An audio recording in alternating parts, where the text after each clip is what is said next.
Welcome to Musing with Tanya D, holistic medium and subtle energy surgeon. I'm your host, Tanya D. Let's muse about the craftiness of the mind. So the mind creates this strange loop to understand itself. So getting the mind to actually understand how other things work isn't so difficult, but the mind understanding how it works itself presents a whole new can of worms, or a whole different state of problems, even to scientists. So what we do know with the help of modern science, though, is that the brain creates a self-reference loop to understanding itself. This has some far-reaching suggestions. So if we were to look at the brain like a giant computer, we'd see that it has computation skills that are actually amazing, but that it presents the same challenge as in some advanced mathematics. The brain is the same. The question for some is this: does the brain lack a way to understand itself completely because consciousness exists outside of it? We can't even define what a mind is. The question has been a struggle for many philosophers. Even in today's world, we identify the mind with the brain, but quantum physics tells us that the mind or consciousness isn't regulated to the gray matter between our ears. This is the mechanical viewpoint, the mechanistic. I hate that word, right? Which I've struggled to overcome. But ever since Descartes first asked what consciousness was in the book Mind, A Journey to the Heart of Being Human, defines consciousness or the mind as the emergent self-organizing process, both embodied and relational, that regulates energy and information flow within and among us.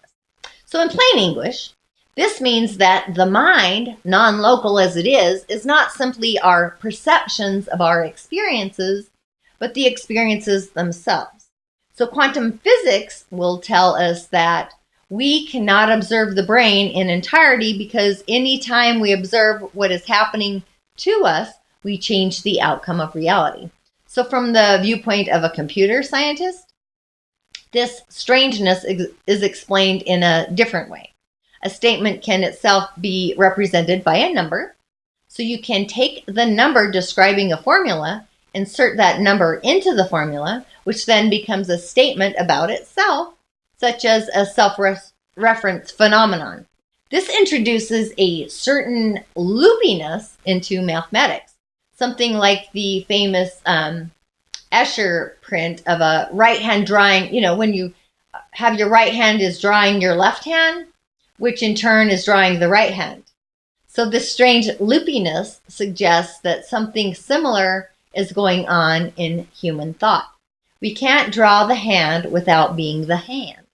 Only we do this with an infinite number of stimulus created by and perceived by the brain, to with floods of raw sensory data trigger perceptions that fall into categories designated by symbols that stand for abstract regularities in the world.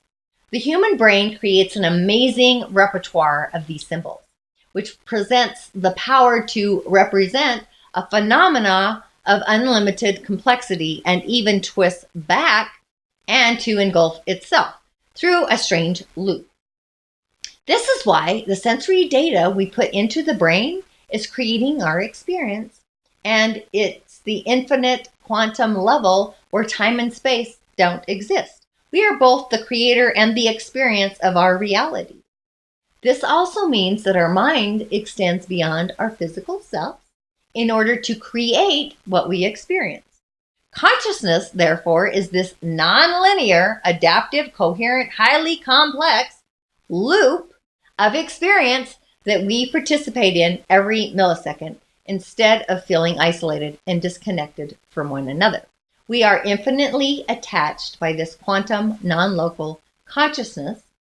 There is literally no way to be alone. So the next time you're feeling a little loopy, you'll know it's just consciousness doing its thing. Isn't that fascinating? So thanks for joining me, this little magical mind loop. If you haven't followed me on any social media platforms, you can find me at What's Up Tanya D on Facebook. On Instagram, I'm at the Tanya D. On Twitter, at Green Skinny Girl. On YouTube, I'm at Tanya D. And if you haven't subscribed, please do and ring that bell. On iTunes, subscribe to my podcast, Musing with Tanya D. Season 2 is all about the elements from an energy perspective or metaphysical. Season 3 is the energy world. And as we ride the wave into 2020, it's the subtle energy season. And you can also find me on Spotify. You can visit my corridor for well-being and healing at club.tanyad.tv, where I host my online courses. It's a venue corridor. Or tanyad.tv, where I host everything from transforming your eating habits to be more a vital energy, green skinny girl, or essential oils, and so much more. So find all the links in the show notes. Until next time, Ashe.